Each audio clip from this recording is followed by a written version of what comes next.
ऐसा जैसे नहीं बनाओ, ठीक है बेटा, है ना। नहीं, नहीं बनाया है अलग है, नहीं बना वो अलग है, दोनों में डिफरेंस है ना। नहीं बनाने में और नहीं। क्या बेटा, पहले गलत आया था फिर सही आ गया, कोई दिक्कत नहीं है, राइट। पहले गलत आ गया था कोई दिक्कत नहीं। किसी भी क्वेश्चन को तुमसे बनना चाहिए, वो तभी बनेगा बेटा जब 2 बार 3 बार 4 बार कम से कम बना के देखें। हाँ, 3 बार 4 बार बनाने के बाद भी नहीं आ रहा है तो कोई दिक्कत नहीं, फिर तुम क्या कर सकते हो, आराम से पूछ सकते हो। लेकिन कोशिश अब यही करना है, कभी भी इस तरह से नहीं कि क्वेश्चन देख के ऐसा लगे कि शायद नहीं बनेगा, छोड़ो हटाओ, ऐसा नहीं करना है। जिस क्वेश्चन के पीछे जितना तुम दिमाग अपना लगाओगे, राइट, जितनी प्रैक्टिस करोगे उतना बेटर होता जाएगा वो, राइट, उतना सही होता जाएगा वो, दिमाग तुम्हारा खुलता जाएगा। भले फिर उस टाइम पे बने ना बने, पर वो प्रैक्टिस तुम्हारी ही रहेगी। और याद रखो, प्रैक्टिस तुमको ही करना है, एग्जाम तुमको ही देना है, ठीक। तो पहले जो हमने क्या किया, क्वेश्चन देखा था, उसको देख लेते कैसे सॉल्व करना है।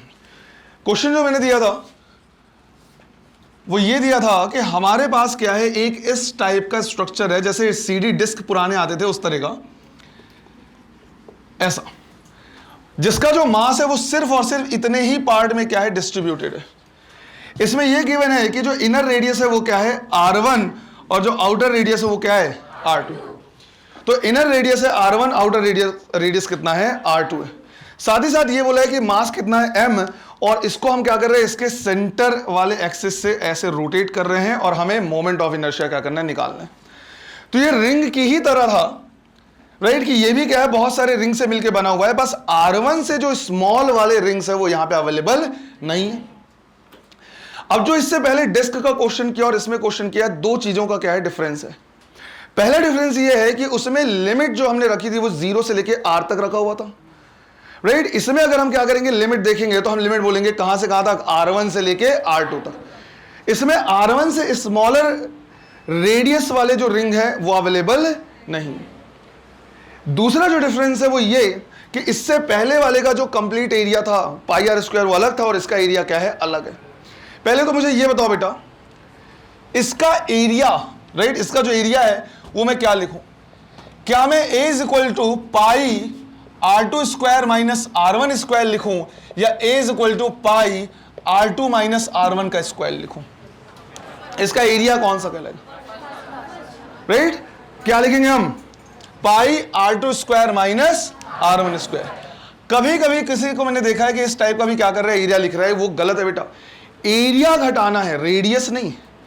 यहां जब तुमने क्या क्या देखा, तो इसमें पहले तुमने क्या कर दिया है, सेकंड वाले में रेडियस को माइनस कर दिया है, और उसके बाद क्या कर दिया, उसका स्क्वायर कर दिया। ऐसा नहीं करना है, एरिया को माइनस करना है। तो पूरा इसका एरिया कितना हो जाएगा, पाई R2 स्क्वायर, और यहां जहां पे हॉलो पार्ट है वो इसका एरिया कितना, पाई R1 स्क्वायर। तो पाई R2 स्क्वायर में से माइनस कर देना है कितना, पाई R1 स्क्वायर। तो वो आएगा क्या, पाई R2 square minus R1 square, pi common निकाल के, ठीक है। अब हम ये बोलेंगे कि किससे मिलके बना है, बहुत सारे रिंग से। सिंस ये बहुत सारे क्या है, रिंग से मिलके बना हुआ है, सारे रिंग के मोमेंट ऑफ इनर्शिया को हमें क्या करना है, ऐड करना है। तो हमने एक रिंग ले लिया और हमने कंसीडर कर लिया कि इसका रेडियस कितना है, x, इसका मास कितना है, dm, और इसकी थिकनेस कितनी है, dx। इतना पार्ट हमने क्या कर लिया, अज्यूम कर लिया। अब अगर हमने इतना पार्ट क्या कर लिया, अज्यूम कर लिया है, तो सबसे पहले तो हम क्या कर रहे हैं, सिर्फ और सिर्फ इस पार्ट का मोमेंट ऑफ इनर्शिया लिख रहे हैं।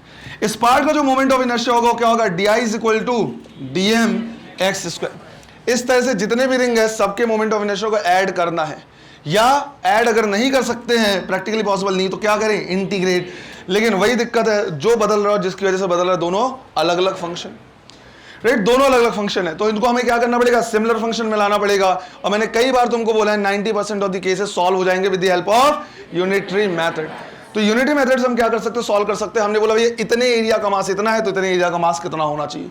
तो एरिया भी इसका क्या हो रहा है, चेंज हो रहा है। टोटल एरिया कितना, पाई R2 square minus R1 square, का मास कितना है, m। तो यूनिट एरिया का mass m by pi R2 square minus R1 square. तो इस रिंग का मास कितना, राइट, रिंग का एरिया कितना है, 2 पाई x dx।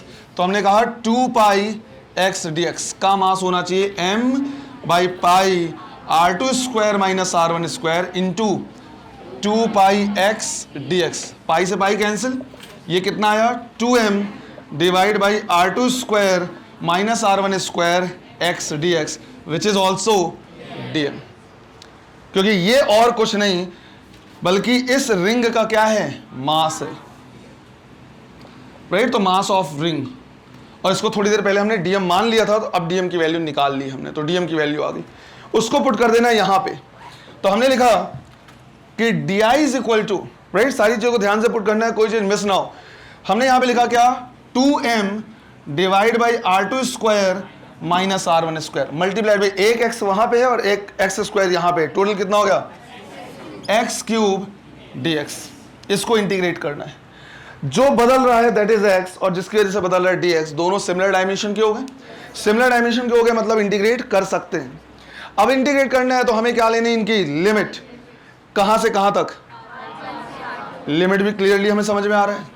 तो हमने यहां पे देखा r1 और यहां पे हमने लिख दिया r2, यहां 0 to i, राइट। तो लेफ्ट हैंड साइड तो आ गया हमारे पास कितना, i, 2m divide by r2 square minus r1 square बाहर आएगा, तो इसको हमने बाहर निकाल दिया, 2m divide by r2 square minus r1 square, ये बाहर निकाल दिया। क्या बचा, x क्यूब का integration x to the power 4 divide by 4, तो x to the power 4 divide by 4, limit r1 से r2, 2 से ये वाला टर्म कैंसिल होगा तो बचेगा m डिवाइड बाई, यहां पे बचा 2, तो ब्रैकेट में r2 square minus r1 square, limit put करेंगे तो x की जगह पे क्या पुट करेंगे, पहले r2 to the power 4 minus lower limit r1 to the power. अब इसमें तो कोई कंफ्यूजन नहीं, ऑनेस्टली बताओ कितनों का यहां तक पहुंच गया थी, कितने स्टूडेंट जो यहां तक पहुंच गए, इसके आगे नहीं पहुंच पाए, ऐसा भी हुआ है, ठीक है। अगर यहां तक पहुंच गए बेटा तो इसके आगे क्या करना है, एक सिंबल से हमें क्या करना है, फॉर्मूला यूज करना है और उससे हमारा काम चल जाएगा। उस फॉर्मूले को मैं क्या कर रहा हूं, इधर पे लिख दे रहा हूं। तुमने एक फॉर्मूला सीखा होगा that is a square minus B square, जब एक्सपैंड करते हैं तो क्या होता है, a प्लस बी इंटू, ये सीखा हुआ है। अगर मान लो कभी ऐसा आ जाए कि x to the power 4 minus Y to the power 4, तो तुम इसको x स्क्वायर का स्क्वायर माइनस वाई स्क्वायर का स्क्वायर लिख सकते हो। पूरे x स्क्वायर को a मान लो और पूरे y स्क्वायर को b मान लो, तो ये a square minus B square हो गया नहीं हो गया, और अगर a square minus B square हो गया तो एक्सपेंड करके a plus B into A minus B, but ध्यान रखना है a की जगह पे पूरा x स्क्वायर, राइट। इस पूरे को हमने a माना है, इस पूरे को हमने b माना है, तो a plus B into A minus B अगर हम करेंगे तो ये हो जाएगा X square plus Y square, X square minus A plus B A minus B. तुम चाहो तो इसको और फर्दर वो कर सकते हो, उसकी जरूरत हमें हालांकि यहाँ पे नहीं पड़ेगी। तो यहां पे हमें क्या करना है, सेम आइडेंटिटी का यूज करना है, राइट। r2 स्क्वायर का स्क्वायर और r1 स्क्वायर का स्क्वायर, तो a square minus B square होगा, तो इसको a plus B into A minus B लिखेंगे, तो ये हो जाएगा बेटा a plus B into A minus B. समझ में आया ये पूरा टर्म क्या हो जाएगा, कैंसिल, और हमारा आंसर आएगा i is equal to half m r1 square plus r2 square. ये हमारा क्या है, फाइनल आंसर है। आया समझ में। अब ये भी हमें क्या करना है, वेरीफाई करना है कि ये जो आंसर आ रहा है वो हमारा सही है या नहीं, और सिंस हमारे सिलेबस की चीज है हमको इसको याद रखने की भी जरूरत है।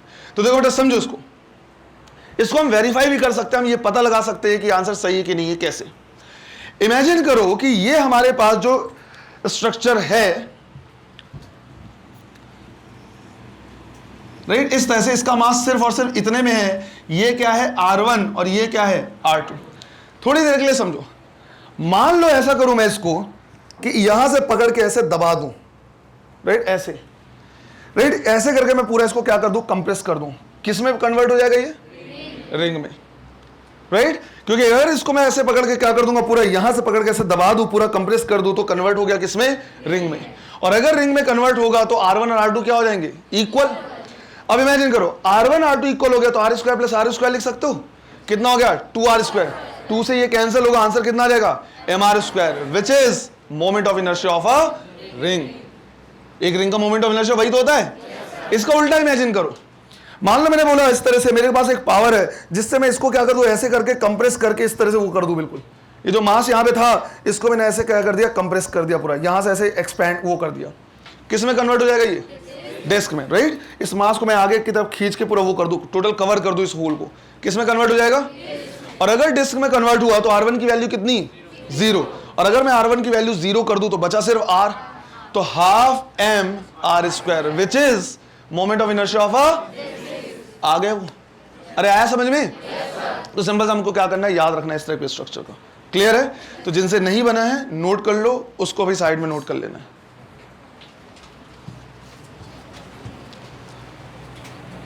R2 का निकाला तो सिर्फ R2 का निकला, R1 R2 को क्या करेंगे, कैसे करेंगे? इंटीग्रेट का तो मतलब यही है ना कि भाई किस चीज से मिलके बना हुआ है, पहले वो निकाल लो, किसी एक का निकाल लो, उसी तरह से बहुत सारी वैल्यू को जोड़ दो। लेकिन इसमें तो बहुत सारे रिंग्स हैं R1 से लेके R2 तक, तो इंटीग्रेट ही करना पड़ेगा उनको ऐड करने के लिए।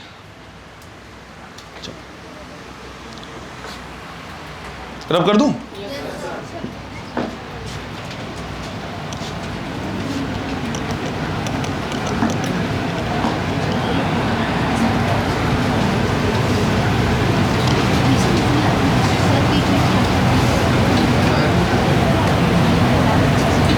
क्या हो गया?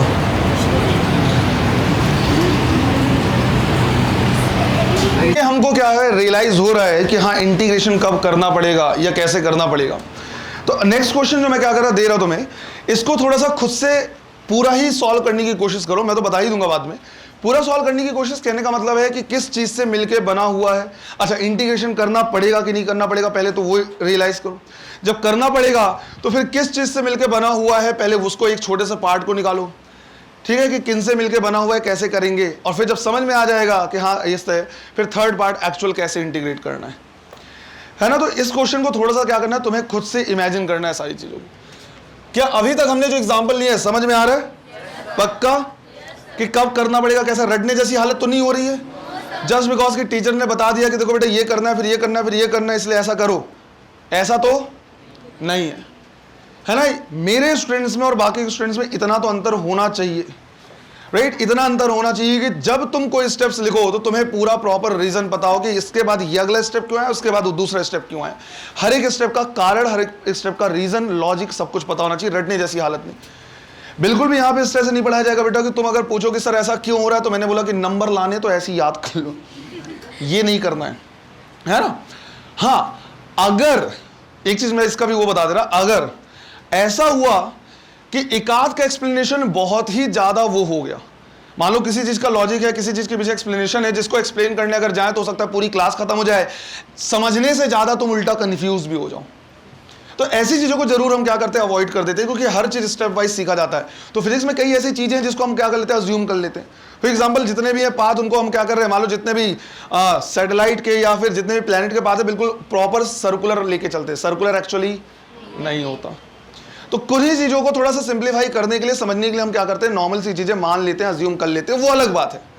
लेकिन उसके बावजूद तो तुम्हारे सिलेबस में अगर कोई भी टॉपिक को, किसी भी चीज को डिराइव करो तो हर एक चीज का कारण, रीजन पता होना चाहिए।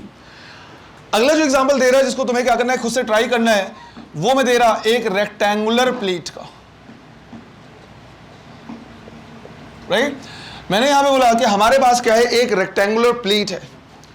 लेट्स से इस तरह का हमारे पास एक प्लेट है, जैसे तुम्हारे पेजेस या कॉपी होते हैं वैसे। इधर का जो डायमेंशन है वो a, ये है b, और मास कितना है m। अब इसको हम क्या कर रहे हैं, एक एंड से इस तरह से रोटेट कर रहे हैं, यहां से,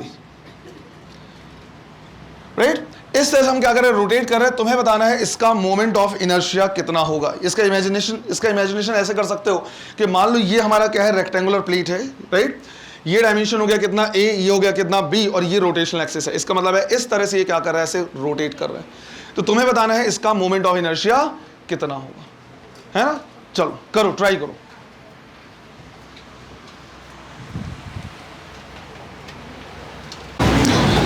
चलो देखो इसको, बहुत सारे स्टूडेंट्स ने एक्चुअली इसको क्या किया, बहुत सही किया है, सही कंसिडर किया, आंसर भी ले आया हुआ है ना। और ये प्रॉपर रीजन के साथ कि ऐसा क्यों कर रहे हैं। अब मैंने तुमको बोला इंटीग्रेशन में दो ही चीज में दिक्कत जाएगी और कुछ नहीं, क्योंकि इसका कोई फॉर्मूला नहीं है ये मानने में कि कोई भी जो बड़ा सा ऑब्जेक्ट है वो किन छोटे छोटे ऑब्जेक्ट से मिलकर बना हुआ है। तो क्योंकि ये इमेजिन और प्रैक्टिस से ही आएगा, इमेजिन करना होगा और प्रैक्टिस से ही आएगा ये। और दूसरा, सिमिलर डायमेंशन में लाने वाली मशक्कत। अगर कहीं पे क्या है, इस तरह का प्लेट है, तो हम ये कंसीडर कर सकते हैं कि ये क्या है, बहुत सारे रॉड से मिलके बना हुआ है।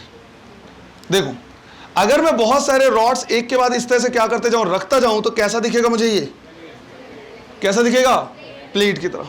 लेकिन इसमें भी एक दिक्कत है, इन सारे रॉड्स को मैं ऐसे कंसीडर करूं या इस तरह से कंसीडर करूं। मैं ऐसे तो बोल सकता हूं कि देखो बहुत सारे रॉड्स हैं, और पहला तरीका ही हो, तो केस 1 या केस 2 या दोनों 1। क्यों? क्योंकि बेटा अगर तुमने सेकंड केस लिया, तो अगर इसमें से किसी एक रॉड को भी तुमने लिया तो भैया उसका भी तो डिस्टेंस बदल रहा है। लेकिन अगर तुमने ऐसे मान लिया और कोई एक रैंडम रॉड को तुमने यहां पे माना है, तो इसका डिस्टेंस तो कितना हो गया, फिक्स्ड। और अगर उसका डिस्टेंस फिक्स्ड हो गया, तो उस पर्टिकुलर रॉड के लिए तो मोमेंट ऑफ इनर्शिया लिख पाओगे। बेटा पहले ईंट तो पता रहे तुम्हें, तब तो दीवार बनाओ। तो पहले एक रॉड, अगर ये बहुत सारे रॉड से मिलकर बना हुआ है, तो पहले किसी एक रॉड का मोमेंट ऑफ इनर्शिया तो निकाल पाओ। पहले एक रॉड का तो मोमेंट ऑफ इनर्शिया निकालो, तब तो सबका ऐड करके कंप्लीट निकालोगे। अगर ऐसे कंसीडर कर लिया, तो एक रॉड के लिए भी इंटीग्रेट करना पड़ेगा। हालांकि उससे भी हो जाता है ऐसा, अगर हमने किया उससे भी हो जाएगा, एक का निकाल लिया बाकी का भी निकल जाएगा। लेकिन क्यों अननेसेसरली कॉम्प्लिकेट करना। अरे आया समझ में? तो हम ये मान के चलेंगे कि ये बहुत सारे रॉड से मिलकर बना हुआ है, इस तरह के बहुत सारे रॉड हैं।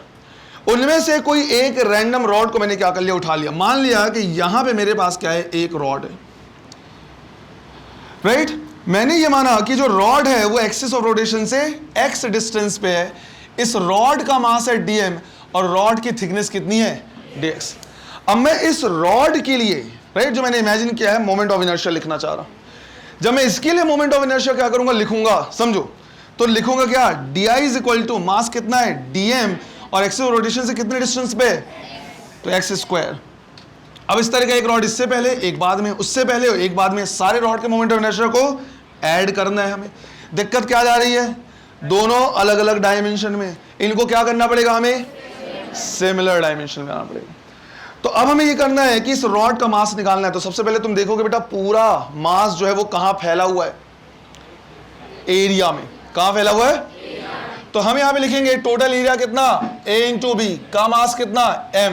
तो यूनिट एरिया का मास, यूनिट एरिया का mass m by A B, unit area का मास m बाई।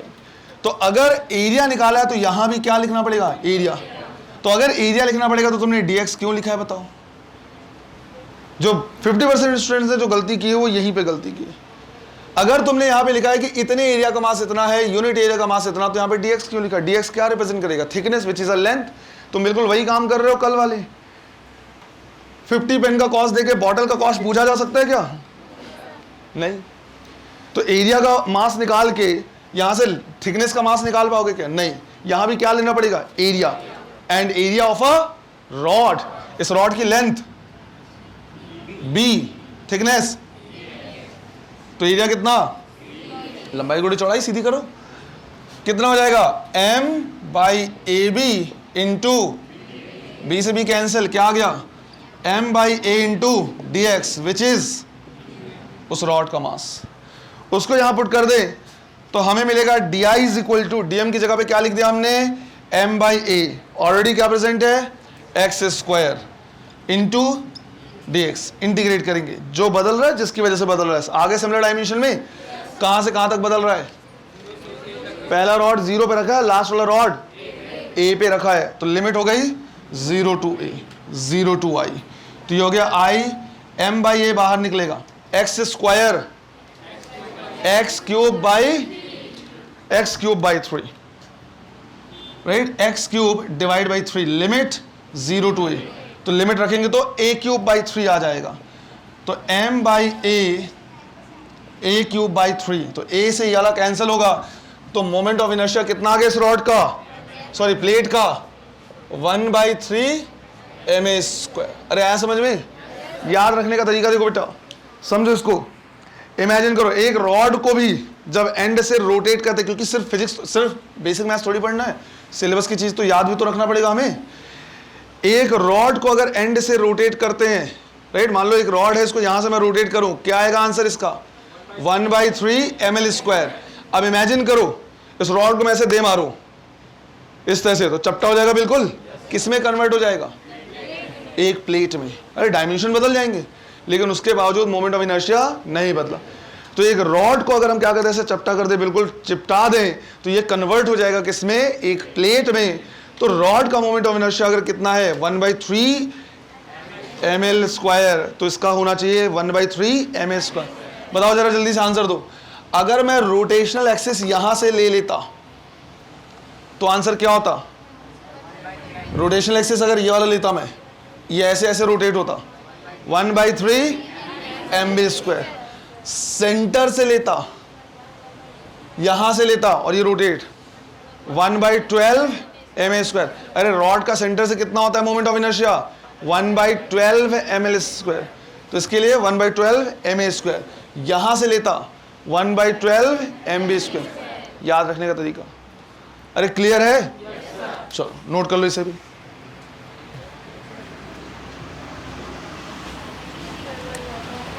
कैसे करना था, कैसे एज्यूम करना है, हर एक पॉइंट। इसका मतलब है 80% इंटीग्रेशन तुमको तुम्हारे काम का, ऑब्वियस बात है मैथ्स लेवल का या वो कैलकुलस उसकी बात नहीं कर रहे हैं, फिजिक्स में हमें जितना रिक्वायर्ड है 80% तुमने क्या कर लिया।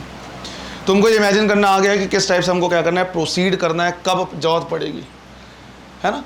बताना जरा ईमानदारी से, इस क्वेश्चन को पूरा कितनों ने कर लिया था अपने से? ठीक है। कितने ऐसे स्टूडेंट्स जिन्होंने इमेजिन कर लिया था कि ये इस तरह का रॉड होना चाहिए, ऐसे बहुत सारे रॉड्स लेंगे? ऑलमोस्ट सारे। ठीक है। कहां गड़बड़ी थी, मेजर गड़बड़ी कितनों ने यहां पे डीएक्स लिया था? अब ये गलती दोबारा, क्योंकि बिल्कुल बेसिक सा मिस्टेक है। बताया ना बेटा, ऐसा क्यों नहीं होना चाहिए। यूनिटी मेथड में वैसे ही लगाना होगा। अगर यहां पे एरिया है, यूनिट का एरिया निकालो, तो यहां भी एरिया ही लेना होगा। इसके अलावा और कोई मिस्टेक?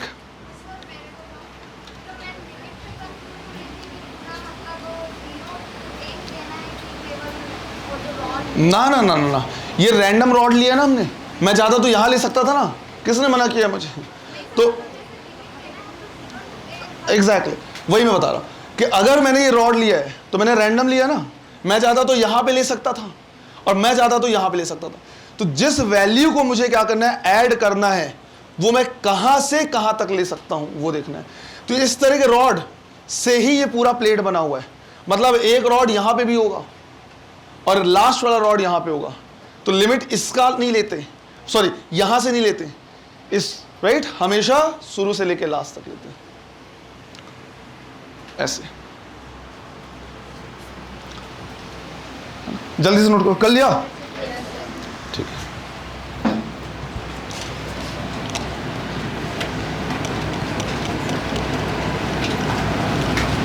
ऑलमोस्ट 3 क्लास तक ये समझने के बाद कि इंटीग्रेशन की रिक्वायरमेंट कब होगी, कैसे करेंगे, कब पढ़ा जॉत, अब हमें क्या करना है, देखना है कि हमारे इंटीग्रेशन के फॉर्मूले क्या क्या हैं। क्योंकि बेटा बहुत डिफरेंट टाइप के फंक्शंस होते हैं। अभी तक हमने सिर्फ और सिर्फ एक ही एग्जांपल लिया है, एक ही फंक्शन लिया है, क्या, x⁴n का। लेकिन और उसको हमने इसलिए लिया था कि हम समझ पाए कि जिस चीज को हम पढ़ रहे हैं उस चीज को पढ़ना जरूरी क्यों है, ये हमने देखा। ऑलमोस्ट आ गया समझ में। अब आ रही फीलिंग कि क्यों करना पड़ेगा इंटीग्रेशन। अब तो तुम्हें आंसर नहीं देखो छोटी चीजों को बड़ा करने के लिए, अब तो ये नहीं बोलने वाले ना। गुड। अब हमें देखना है कि कितने डिफरेंट टाइप के क्या है फंक्शंस हैं और सबका फॉर्मूला क्या है। जब हम ये देख लेंगे तो अब उसके बाद हम क्या करेंगे, किसी दूसरे फंक्शंस को भी उठाएंगे और उसे भी इंटीग्रेट करके देखेंगे कि उसमें इंटीग्रेशन कैसे करना है। क्लियर है? अब तुम वो क्या कर सकते हो, लिख सकते हो जो जनरली 11th क्लास के पहले दिन ही तुमको लिखा दिया गया था कि ये इंटीग्रेशन है। तुमने पूछा क्यों, लिख लो। ऐसा नहीं है। तो एक तरफ हम क्या कर रहे हैं, देख रहे हैं फंक्शन f(x) लिखा है, एक ऐसा फंक्शन जो x पे डिपेंड कर रहा है, ये तो बता दिया मैंने। और दूसरी तरफ उसका इंटीग्रेशन अगर हम करेंगे तो आंसर क्या आएगा वो। अच्छा, बहुत सारे फॉर्मूले होते हैं बेटा, सिर्फ उसी को लिख रहे हैं, सिर्फ उसी को लिख रहे हैं जो आपको अपने को क्या करना है, फिजिक्स में यूज करना है। नीट लेवल के फिजिक्स में जो यूज होना है उसी को बस क्या कर रहे हैं, लिख रहे हैं। सबसे पहले तो हमारे पास वही है x⁴n का। n की सारी वैल्यूज यहां पे अलाउड हैं, सारी वैल्यूज तुम क्या कर सकते हो, लिख सकते हो। बस ध्यान रखना है n की वैल्यू -1 नहीं लिखनी। मैंने ये नहीं बोला कि नेगेटिव नहीं रखना है, -2 -3 -4 रख सकते हो। मैंने ये भी नहीं बोला कि फ्रैक्शन नहीं रखना, फ्रैक्शन रख सकते हो 1/2 1/3 1/4। माइनस में फ्रैक्शन रख सकते हो -1/2 -1/3। बस क्या नहीं रखना है, -1, राइट। इसको जब हम क्या करते हैं, इंटीग्रेट करते हैं, तो हमारा आंसर आता है n+1 डिवाइड बाई n+1। अगर लिमिट नहीं दी गई है तो एक अच्छी प्रैक्टिस होगी कि तुम यहां पे एक कांस्टेंट भी क्या करो, यूज करो, एक कांस्टेंट भी लगा दो। इस कांस्टेंट को क्यों लगाना पड़ता है डिफरेंशिएशन के टाइम पे, हमें क्या आएगा ये समझ में आ जाएगा, क्योंकि इंटीग्रेशन और डिफरेंशिएशन एक तरीके से, राइट, 100% ऐसा डायरेक्ट नहीं बोलते, एक तरीके से इनवर्स प्रोसेस है, उल्टा प्रोसेस है, राइट। तो वहां पे हम क्या करेंगे, देखेंगे कि कांस्टेंट क्यों लगाना होता है। हालांकि बहुत लोगों को ये पता भी होगा, किसे हंसने लगते हो तो, अरे पता है नहीं पता है, ठीक है देख लेंगे उस टाइम पे। लेकिन अगर लिमिट दी है तो कांस्टेंट की जरूरत नहीं पड़ेगी, अगर लिमिट दी है तो कांस्टेंट की जरूरत नहीं पड़ेगी, इसका भी ध्यान रखना है, राइट। इसके ही हमने एग्जांपल दिए। फिर दूसरा आता है, लेकिन सर मान लीजिए कि n की वैल्यू -1 ही होगी, तो बेटा अगर n की वैल्यू -1 हुई, या जिसको हम और क्या लिख सकते हैं 1/x, इसको जब भी हम इंटीग्रेट करेंगे उसको क्या लिखेंगे, ln x। ln x basically क्या है, लॉग है बेस e के साथ, राइट, बेस e के साथ। थर्ड, कुछ कॉमन से पॉइंट बता रहा हूं मैं। मान लो अगर हमारे पास दो फंक्शन है, f(x) प्लस g(x), दो फंक्शन है, राइट। तो जब भी दो फंक्शन होंगे इस तरह से और बीच में क्या है प्लस, दोनों को तुम इंडिविजुअली क्या कर सकते हो, इंटीग्रेट कर सकते हो, राइट। दोनों को तुम अलग अलग करके इंटीग्रेट कर सकते हो, राइट। f(x) dx अलग प्लस gx dx अलग। अभी बता दे रहा है सबका एग्जांपल भी मैं। अगर कभी ऐसा हुआ कि एक कांस्टेंट है और उसके बाद क्या है, फंक्शन है, इसको हमें इंटीग्रेट करना है, तो कभी भी कांस्टेंट को इंटीग्रेट करने की जरूरत नहीं पड़ेगी, इसको बाहर निकाल दो और बाकी को क्या कर दो, इंटीग्रेट कर दो। समझा दे रहा, सिंपल सा बेटा। अगर मान लो कभी दे दिया मैंने 3x² dx, हालांकि ये कभी दिया नहीं जाएगा तुम्हारे लेवल पे। अगर मान लो कभी दिया हुआ है 3x² dx, 3 कांस्टेंट है, उसके बाद एक वेरिएबल फंक्शन है, राइट। कांस्टेंट को हम बाहर निकाल सकते हैं और इंटीग्रेट हमें सिर्फ और सिर्फ करना है वेरिएबल फंक्शन को। अगर कभी ऐसा हुआ कि तुम्हें दिया गया है x² प्लस 2x dx, इसको इंटीग्रेट करो, तो इन दोनों को तुम अलग अलग इंटीग्रेट कर सकते हो। तुम्हें यहां पे लिखना है x² dx, इसको अलग इंटीग्रेट कर लो, प्लस 2x dx, इसको अलग इंटीग्रेट कर लो। लेकिन अगर कभी ऐसा हुआ कि जो कांस्टेंट है वो फंक्शन के अंदर ही फंसा हुआ है, क्या मतलब है, समझा दे रहा। अच्छा, ये मैं जो तरीका बता दे रहा बेटा, पहले से वार्निंग कर दे रहा, मैं सीधा बता दे रहा, ये जो मैं तरीका तुमको क्या कर रहा बता रहा है, ये सिर्फ और सिर्फ बायो वालों के लिए है या नीट की प्रिपरेशन करने वालों के लिए है, क्योंकि उतने से तुम्हारा फिजिक्स में पूरा काम चल जाएगा। जब एक्चुअल मैथ्स में कैलकुलस पढ़ते हैं तो उनका तरीका थोड़ा सा डिफरेंट होता है, बट आंसर तो वही लाना है, आंसर वही आएगा, है ना। तो कई चीज़ों को मैंने थोड़ा सा क्या कर रहा है, डिफरेंट तरीके से पढ़ाया हुआ है, राइट। पढ़ाने का तरीका थोड़ा सा अनकन्वेंशनल होता है, लेकिन मेन ये रहता है कि भैया तुमको समझ में आना चाहिए। जैसे याद करो, ग्राफ में मैंने तुमको क्या किया है, बताया है कि अगर पावर क्या होता जाएगा, बढ़ता जाएगा, तो शार्पनेस बढ़ती जाएगी। शार्पनेस ऐसा नहीं देखते हैं, जब मैथ्स में हम करते हैं तो उसको क्या करते हैं, स्लोप देखते हैं।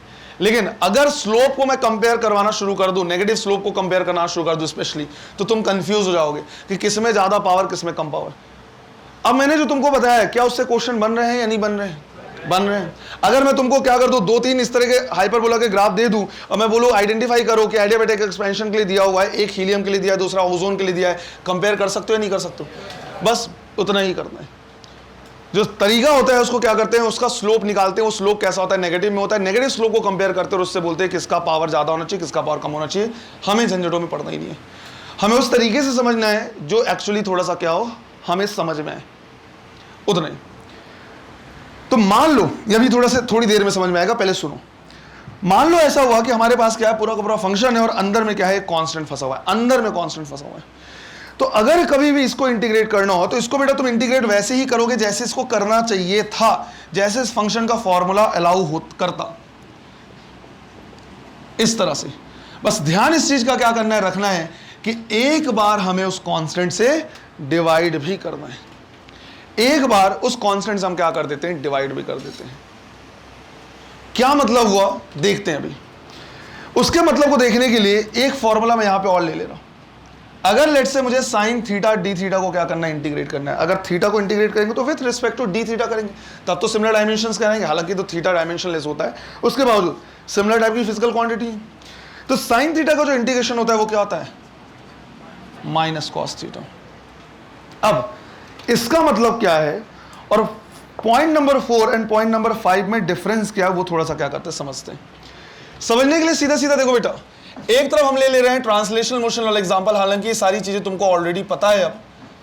तो एक तरफ हम ले रहे हैं ट्रांसलेशनल मोशन का एग्जांपल, और इसी तरह से बिल्कुल इसी के पैरेलली हम पढ़ते हैं क्या, सर्कुलर मोशन।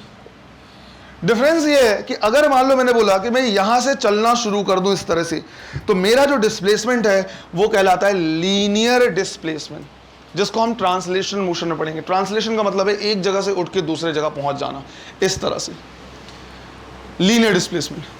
अगर मैं लीनियर डिस्प्लेसमेंट को क्या करूं, टाइम के साथ डिफरेंशिएट कर दूं, तो मुझे वेलोसिटी मिलेगी, जिसको हम बोलेंगे लीनियर वेलोसिटी। और अगर यही वेलोसिटी बढ़ने लगे या कम होने लगे, तो वहां पे एक्सेलरेशन भी आएगा, जिसे हम बोलेंगे लीनियर एक्सेलरेशन। लीनियर एक्सेलरेशन बिल्कुल उसी तरह से सर्कुलर मोशन में भी चीजें हमारे पास। मान लो मैंने बोला कि यहां पे एक पार्टिकल है जो अब क्या कर रहा है, ऐसे रोटेट होना शुरू कर दे रहा है। अगर ये रोटेट हो रहा है तो बीच में एंगल है जो कंटिन्यूसली क्या हो रहा है, चेंज हो रहा है। तो यहां पे भी हमारे पास क्या है, एक डिस्प्लेसमेंट है जिसको हम बोलते हैं एंगुलर डिस्प्लेसमेंट। तो सर्कुलर मोशन में हमारे पास क्या होता है, एंगुलर डिस्प्लेसमेंट। अगर इसी को हम टाइम के साथ डिवाइड कर दे तो वेलोसिटी आती है, जिसको हम बोलते हैं एंगुलर वेलोसिटी। एंगुलर वेलोसिटी का दूसरा नाम होता है angular frequency. Angular velocity, angular frequency same चीज है, राइट। जैसे अगर हम क्या करें, अभी देखें फैन को, तो फैन के जो ब्लेड्स हैं वो किसी पर्टिकुलर वेलोसिटी से क्या कर रहे हैं, घूम रहे हैं। अगर मैं क्या करते जाऊं, जब फैन में नंबर होता है ना, 1 नंबर पे, 2 नंबर पे, 3 नंबर पे चल रहे हैं, तो एंगुलर वेलोसिटी उसकी क्या होती है, चेंज होती है, राइट। कोई फैन जो धीरे चल रहा है उनकी एंगुलर वेलोसिटी क्या है, कम है। जो तेज चल रहा है उसकी एंगुलर वेलोसिटी क्या है, ज्यादा है। बिल्कुल इसी तरह से एक ऑफ फैन को जैसे ही स्विच ऑन करते हैं तो एंगुलर वेलोसिटी धीरे धीरे क्या हो रही है, बढ़ रही है, तो वहां पे आता है एंगुलर एक्सेलरेशन। एक फैन जो काफी देर से चल रहा है उसको स्विच ऑफ कर दें तो वो धीरे धीरे उसकी एंगुलर वेलोसिटी क्या होती है, कम होती है। हम बोल सकते हैं नेगेटिव एंगुलर एक्सेलरेशन या फिर एंगुलर रिटार्डेशन। दोनों चीजें क्या है, बिल्कुल सिमिलर चलती हैं। तो अगर मान लो यहां पे ट्रांसलेशन मोशन में हम टर्म देखते हैं क्या, लीनियर डिस्प्लेसमेंट, और रिप्रेजेंट करेंगे किससे, तो यहां पे हम उसी के सिमिलर देखते हैं क्या, एंगुलर डिस्प्लेसमेंट रिप्रेजेंट करेंगे किससे, थीटा से। अगर इसी को मैं डिफरेंशिएट कर दूं विथ रिस्पेक्ट टू टाइम, तो हमें क्या मिलता है, लीनियर वेलोसिटी। एक सिंपल तरीका हम बोल सकते हैं कि v इक्वल टू क्या, s/t। इसी तरह से यहां पे हमारे पास टर्म होता है एंगुलर वेलोसिटी, इसको रिप्रेजेंट करते हैं किससे, ओमेगा से, और इसको लिख सकते हैं θ/t या dθ/t। और अगर ये चेंज होने लगे तो यहां पे हमारे पास टर्म आता है क्या, लीनियर एक्सेलरेशन, जिसको हम लिखते हैं dv/dt, rate of change of velocity. उसी के जैसा यहां पे हमारे पास टर्म होना चाहिए क्या, एंगुलर एक्सेलरेशन अल्फा से, जिसे हम लिखेंगे क्या, dθ/dt से, राइट। ये हमारा शुरू के 2 चैप्टर हैं। यूनिट एंड डायमेंशन को अगर हम इग्नोर करें, मतलब पढ़ेंगे पर ऐसी माने तो यहां से देखो बेटा, हम थीटा को लिख सकते हैं क्या, ओमेगा इंटू टी। अगर ओमेगा इज इक्वल टू क्या है, θ/t है, तो थीटा इज इक्वल टू क्या लिखा जा सकता है, राइट, ओमेगा इंटू टी। अब समझो, साइन थीटा को डी थीटा के साथ जब मैंने इंटीग्रेट किया तो मैंने आंसर क्या लिखा है, माइनस कॉस थीटा। मान लो एग्जांपल ले लिया मैंने कि थीटा की जगह पे मैं ओमेगा टी लिखना चाह रहा। अब साइन ओमेगा टी को अगर तुम्हें क्या करना है, इंटीग्रेट करना है, तो इसको dt के साथ क्या करना होगा बेटा, इंटीग्रेट करना होगा। समझो इस चीज को, राइट। साइन ओमेगा टी को अगर इंटीग्रेट करना है तो किसके साथ करना पड़ेगा, dt के साथ, तभी तो सिमिलर डायमेंशन कहलाएंगे। अब इसमें भी इस चीज को क्या करो, ध्यान रखो, टाइम तो बेटा बदलना ही बदलना है। अरे टाइम तो बदलेगा ही ना, तो टाइम वेरिएबल हो गया। अब अगर टाइम चेंज हो रहा है और ओमेगा कांस्टेंट है, तो उसके बावजूद पूरा ओमेगा टी क्या होगा, चेंज हो जाएगा। जैसे 3 कांस्टेंट है, लेकिन इसके साथ मल्टीप्लाई करूं मैं 0.1, 0.2, 0.3, तो ये पूरा बदलेगा या नहीं बदलेगा, तो पूरा चेंज होगा। तो ओमेगा भले कांस्टेंट है, लेकिन टाइम के बदलने की वजह से ये पूरा फंक्शन क्या है, वेरिएबल। तो हम कहेंगे कि ये पूरा जो है ये एक तरीके से क्या है, वेरिएबल फंक्शन है। अरे तभी तो इंटीग्रेट करना पड़ रहा है। लेकिन इस पूरे वेरिएबल फंक्शन के अंदर में ये एक कांस्टेंट टर्म फंसा हुआ है। जनरली अगर मान लो हम क्या कर रहे हैं, बात कर रहे हैं कि एक फैन जो बहुत देर से क्या रहे चल रहा है तो उसकी एंगुलर वेलोसिटी क्या है, कांस्टेंट है। तो उसका एक एग्जांपल लिया है कि अगर मान लो पूरे वेरिएबल फंक्शन के अंदर कांस्टेंट फंसा है, समझ में आ रहा है, ये पूरा बदलेगा, भले अगर टाइम बदल दे तो पूरा ही चेंज होगा, लेकिन इस पूरे चेंज होने के अंदर में कांस्टेंट फंसा है, जबकि इसमें अलग है, एक्स बदलोगे तो ये पूरा बदलेगा, लेकिन ये जो कांस्टेंट है वो उसके बाहर है। ये डिफरेंस है दोनों में। अब अगर मुझे साइन ओमेगा टी को क्या करना है, इंटीग्रेट करना है with respect to d t, तो इसको बिल्कुल वैसे ही करेंगे जैसे साइन को करना चाहिए था। और साइन का इंटीग्रेशन क्या होता है, माइनस कॉस, तो आंसर आएगा हमारा माइनस कॉस ओमेगा टी, लेकिन उस कांस्टेंट से एक बार हमें क्या करना होगा, डिवाइड करना होगा। उस कांस्टेंट से एक बार हम क्या कर देंगे, डिवाइड कर देंगे, दैट्स इट। तो अगर साइन थीटा डी थीटा को इंटीग्रेट करेंगे तो माइनस कॉस थीटा रखेंगे, लेकिन अगर साइन ओमेगा टी को डी टी के साथ इंटीग्रेट करेंगे तो minus cos omega T divide by omega. ये तरीका बायो वाला मेथड बता रहा मैं तुमको, इससे जितना फिजिक्स तुमको पढ़ना है नीट लेवल का वो आराम से सॉल्व हो जाएगा, कहीं पे किसी भी टाइप की परेशानी नहीं होगी। मैथ्स वालों को यहां पे बताया जाता है D by D T of omega T, नीचे में, राइट, उस कैलकुलस में नीचे में डिफरेंशिएशन आएगा D by D T of omega T, right, तो वो आ जाएगा साथ में, वो थोड़ा सा डिफरेंट तरीका होता है, और D by D T of omega T omega ही आ जाएगा। अरे आ रही बात समझ में? इसलिए इसी तरह से अगर मान लो मैंने बोला कि हमें क्या करना है, कॉस थीटा को इंटीग्रेट करना है विथ रिस्पेक्ट टू, तो कॉस थीटा का इंटीग्रेशन साइन थीटा। अरे आया समझ में? राइट, पहले इतना नोट करो, एक फॉर्मूला मुझे और लिखाना है, एक फॉर्मूला मुझे एक दो और लिखाना है, बस और कुछ नहीं। और उनके साइड में इन एग्जांपल्स को भी क्या करते जाना, लिखते जाना बेटा। थर्ड का एग्जांपल ये लिखा हुआ है, फोर्थ का ये लिखा हुआ है, फिफ्थ के लिए ये लिखा हुआ है ना, और इसको अलग से लिख लें ताकि तुम्हें क्लैरिटी रहे क्या लिखा है। कर लो इसे, तुमको लिख लेना है। ये वाला पार्ट रब कर रहा बेटा मैं ऊपर, ट्रांसलेशन मोशन जो लिखा हुआ है ना।